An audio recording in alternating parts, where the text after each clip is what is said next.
Tu as entendu parler de tirage avec plusieurs jeux de tarot ou plusieurs jeux d'oracle, mais tu ne sais pas comment faire concrètement? Ou alors, tu te dis que déjà un jeu, c'est pas évident d'interpréter et d'être sûr de toi. Alors, plusieurs jeux, ça te semble vraiment compliqué? Et bien dans cette vidéo, je te montre comment je procède quand j'effectue des tirages avec plusieurs jeux différents. Euh, et je vais te montrer aussi deux tirages et te livrer mes interprétations pour que tu comprennes comment tu peux réutiliser en fait mes techniques. Si tu ne me connais pas, moi c'est Nadège. Je suis chamane guérisseuse et enseignante. Mon but, c'est de t'aider à retrouver la santé, la paix et la sérénité intérieure. Je pratique des soins chamaniques à distance grâce à mon tambour qui est là. Et quand j'utilise pas mon tambour, mes outils de prédilection sont les tarots, les oracles et le pendule. D'ailleurs, j'enseigne le tarot, les oracles et le pendule en cours particulier. Euh, donc, c'est quelque chose, les tirages de cartes avec plusieurs jeux, c'est quelque chose que je pratique assez peu dans l'ensemble, mais quelquefois, ça apporte un éclairage qui est bien plus parlant que d'utiliser un seul jeu. Alors, je t'ai déjà parlé des tirages d'oracle que je réalise en début de mois astrologique. D'ailleurs, là, en ce moment, tu vois, je travaille avec tout, elles sont là, deux cartes. J'ai enlevé le troisième jeu avec lequel je travaillais. Et dans ces tirages, en fait, je mixe 2 ou 3 jeux pour poser une intention pour mon mois. C'est la manière la plus fréquente que j'emploie et ça, je le fais tous les mois. Je te mettrai à la fin de la vidéo la vidéo justement dont je parle là, où je t'ai déjà expliqué comment je procédais pour mes tirages du mois. Mais du coup, là, je vais te montrer autre chose. Parfois, à l'occasion, il m'arrive de faire un tirage et de tirer avec plusieurs jeux. Ce sont, dans mon cas, toujours des tirages lors de challenges ou soit sur plusieurs jours. Et ce sont des tirages en 3 cartes. Alors, là, exceptionnellement, du coup, j'ai créé 2 tirages que tu vas pouvoir réutiliser pour te montrer, parce que j'avais pas de challenge sous la main, etc. Et dans ce cas, en fait, tu peux utiliser 2 ou 3 jeux, en fait, selon ce que tu désires obtenir comme type de message. Chaque jeu a une énergie bien à lui qui est véhiculée par les images du jeu. Et en mixant des jeux avec des représentations différentes et des énergies différentes, ça peut te permettre d'obtenir des nuances autour d'un même sujet. Alors moi, c'est ce qui se passe en général sur les tirages pour le mois, en fait. La tic qui est là, juste là. Souvent, d'ailleurs, je pars sur un tarot que je complète avec 1 ou 2 oracles. Mais quelquefois, ce sont que des oracles que je vais utiliser. Je ne mixe pas trop les tarots parce que je ne vois pas vraiment l'intérêt. Le tarot, il a quand même une structure fixe, et même si les représentations sont différentes, par exemple un 3 de coupe, ça reste un 3 de coupe. Et je ne suis pas certaine de réussir à interpréter 2 cartes de même valeur, même si elles sont illustrées de manière différente. Cela dit, c'est peut-être une croyance limitante, et qu'en testant, j'y trouverai des nouvelles perspectives que j'avais pas envisagées jusqu'ici. Hein. Qui sait? À tester. Pour l'instant, c'est pas ma manière de faire. Quoi qu'il en soit, voici donc 2 exemples de tirages que j'ai créés pour te montrer concrètement ma manière de mixer les jeux. Alors, tu vas pouvoir réaliser ces mêmes tirages avec les mêmes jeux ou avec d'autres jeux selon tes besoins et selon tes envies du moment. C'est toi qui vois, tu peux le faire avec un seul jeu, avec 2 jeux, avec 3 jeux. D'ailleurs, pour faciliter tes lectures de tirage, c'est bien d'avoir un esprit clair, c'est-à-dire d'être au calme, pas que ce soit trop le bazar à l'intérieur, parce que sinon c'est difficile en fait de te projeter correctement dans les cartes. Du coup, si ça t'intéresse, je te mets le lien de la méditation au tambour que j'ai réalisée. C'est une méditation d'ancrage qui va te permettre de pouvoir revenir dans l'ici et maintenant avant de faire un tirage, et ça facilitera grandement tes lectures de cartes.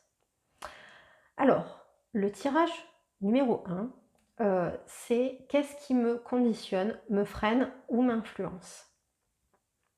Et j'ai tiré pour ça 3 cartes et j'ai utilisé 3 jeux différents. Il y a un tarot et 2 oracles pour ce tirage. Là, en l'occurrence, pour moi, ce tirage-là, c'est plutôt ce qui me conditionne. C'est pas ce qui me freine ou ce qui m'influence. Ça peut être l'un des trois, les trois, en fonction des cartes que tu vas tirer. Pour ce tirage, j'ai utilisé le Dixit. Alors, je te montre hop, le dos des cartes. Je ne sais plus quelle extension du Dixit c'est, que moi j'ai placé dans un pochon parce que les boîtes elles sont énormes et que sinon ça prend trop de place sur ma bibliothèque, enfin dans ma bibliothèque. Puis franchement les boîtes, voilà, je préfère les boîtes comme ça. Donc du coup j'ai utilisé le Deviant Moon Tarot qui en deuxième carte.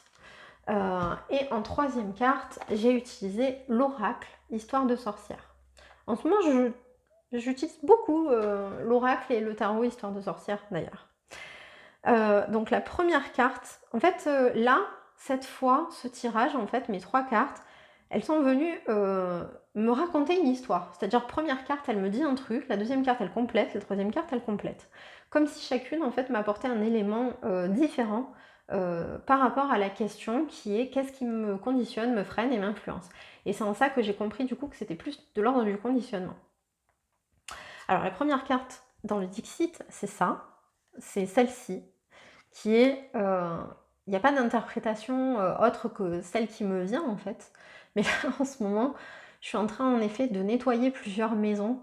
En tant que chamane, je nettoie aussi les énergies des maisons quand il y a des problèmes, quand il y a je vais pas arriver à dire le mot, exorcismes à faire. Et là, en ce moment, je suis vraiment paramétrée là-dessus parce que j'ai plusieurs maisons à faire. Et il faut vraiment avoir de la méthode, tu vois, quand je fais ça.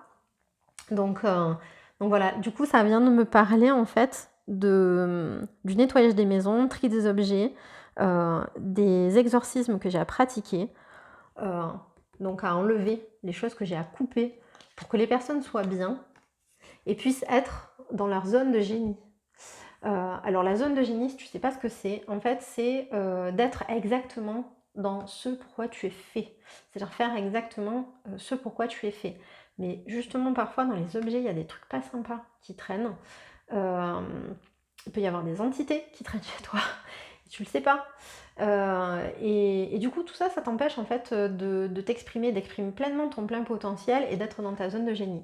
Donc voilà, là, c'est venu me parler en fait de ce sur quoi je suis en ce moment là, tout de suite. Je suis en plein là-dessus et c'est vrai que je suis calibrée là-dessus ces derniers jours parce que ouais, c'est un travail qui me prend quand même plusieurs jours de mise en plan.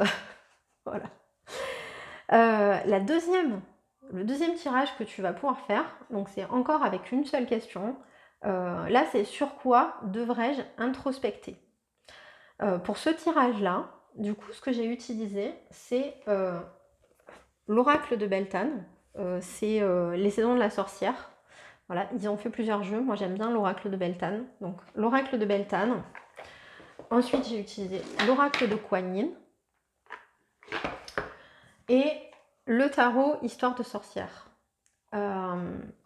Alors là, par contre, au niveau de l'interprétation, c'était pas du tout pareil. Alors déjà, ça, on n'est pas sur la même question, mais en plus, autant sur le premier, en fait, je me suis pas du tout basée sur les livrets, déjà parce que sur le Dixit, il n'y a pas de livret. Pour les tarots, j'utilise plus du tout les livrets. Et pour le histoire de sorcière, j'utilise pas le livret non plus.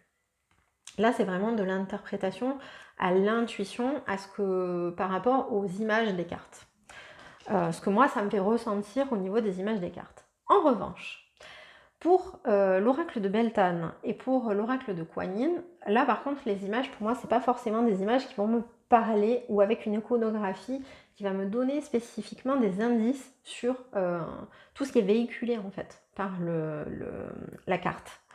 Donc là, je m'appuie sur le livret et je vais aller chercher ce qui est le plus parlant pour moi. Donc, la première carte que j'ai tirée, sur quoi devrais-je introspecter? Donc là, j'ai tiré la carte du plaisir, où là, ce qui m'a appelé dans le livret, c'est réfrénez-vous vos désirs pour plaire à autrui. Vos rêves, vos besoins et vos espérances sont aussi importants que ceux des gens qui vous entourent.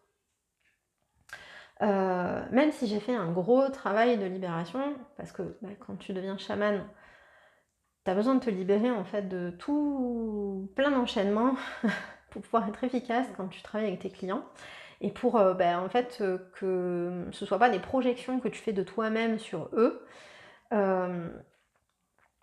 Mais c'est vrai que dernièrement j'ai eu beaucoup de boulot à faire par rapport à ma famille et que du coup je me suis un peu mise de côté. Donc je trouve intéressant finalement que là j'ai sorti cette carte parce que je me suis un peu oubliée dans l'histoire. Donc c'est intéressant que je porte une réflexion là-dessus. Et puis je pars en vacances là au moment où je tourne. Je vais être en vacances vendredi, demain soir. Et ça va être chouette en fait de pouvoir du coup introspecter pendant mes 2 semaines de vacances. Rassure-toi, il y aura les vidéos, c'est programmé. Mais du coup d'introspecter pendant mes 2 semaines de vacances, donc ça me donne une ligne directrice pendant mes vacances aussi pour finalement revenir à quelque chose qui est beaucoup plus sain pour moi. La deuxième carte que j'ai tirée, c'est la carte le Tao de l'oracle de Kuan Yin. Alors là, c'est le processus de guérison qui est guérir avec le Tao. Je t'en dis pas plus parce que c'est quand même long, j'ai noté dans mon journal. Je vais prendre le temps de faire le processus en fait de guérison qui est proposé là. Donc tu vois là, ce qu'on m'a donné, c'est pas vraiment une histoire, c'est plus un process. Sur quoi ça serait bien que tu travailles de la cafetière. Qu'est-ce que tu peux faire pour t'aider en fait à transformer ce qui sera remonté. Et la troisième carte, donc, qui est donc le 2 de bâton dans le tarot Histoire de sorcière. Là pour moi, c'est vraiment, alors c'est à l'interprétation, à l'intuition là par contre, rêve, imagine, projette, fais-toi plaisir. Voilà. Du coup, c'est plus de revenir à moi et d'être dans de la planification, rêver, me laisser inspirer, etc. Et je trouve que ça va bien finalement avec mes vacances parce que ça va me permettre de faire un check et comme je vais être en vacances, je vais pouvoir du coup mettre en application certaines choses pour pouvoir me faire du bien et laisser un peu de côté finalement certaines obligations que j'ai pu avoir et où je me suis fait passer après les autres. Voilà, j'espère que ces 2 tirages que tu vas pouvoir reproduire et tester pour toi, du coup aussi pendant la période estivale, j'espère que ils t'aideront, que ça te permet de comprendre en fait comment on peut effectuer des tirages à plusieurs jeux. Je te rappelle du coup que pour t'aider dans tes lectures, tu as ma méditation au tambour à télécharger gratuitement qui est juste dessous, qui te permettra de t'ancrer et de faire le calme en toi avant de faire tes tirages et faciliter tes lectures. On se retrouve du coup jeudi prochain à 17h pour parler de visualisation. Et là je vais te donner en fait 3 exercices que moi j'utilise, que j'ai mis en place, qui m'ont aidé à tenir, et qui m'aident encore, à tenir une intention et un objectif, surtout quand c'est sur du long terme. Et ce qui est cool, c'est que là de t'en reparler, ça va me permettre de me remémorer ce que je peux utiliser aussi pour matérialiser ce qui est ressorti dans mon tirage d'introspection, suggéré du coup par le 2e tirage que je t'ai partagé. Et c'est chouette. Voilà, je trouve ça vraiment chouette. Parce que je sens qu'il y a une continuité finalement dans mes vidéos, il y a une logique et ça me plaît, tu vois, de ramener du sens comme ça me plaît. Allez, on se retrouve jeudi prochain à 17h pour parler de visualisation.